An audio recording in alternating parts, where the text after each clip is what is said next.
ये भारतीय रियासत आसाम के नागांव जिला का समौरी गांव है। इस इलाके के लोग हाथियों के रिहायशी मकाम में दाखिल होने की वजह से दहशत में हैं। मकामी लोगों ने हाथियों को इलाके से भगाने के लिए जो तरीका अपनाया है वो बिल्कुल मुख्तलिफ और बहरसूरत नायाब है। आप खुद ही सुन लीजिए।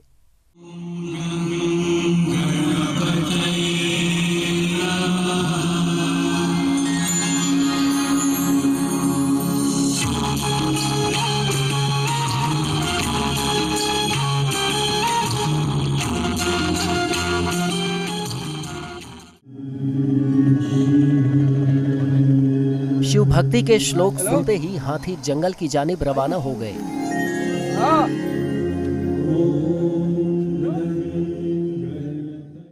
मकामी लोगों को उम्मीद है कि इस नायाब तरीके से इन्हें हाथियों के खौफ व दहशत से निजात मिल जाएगी।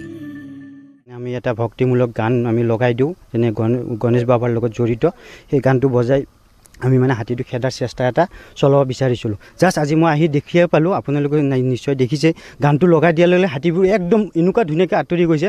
মই দেখা পাই ইমান এটা সুখী হৈছোঁ। इससे कब्ल हाथियों को रिहायशी मकाम से भगाने के लिए पटाखे वगैरह का इस्तेमाल किया जाता था, लेकिन मकामी लोगों ने जो तरीका अपनाया है वो सुर्खियों में है। Bureau report, ETV Bharat.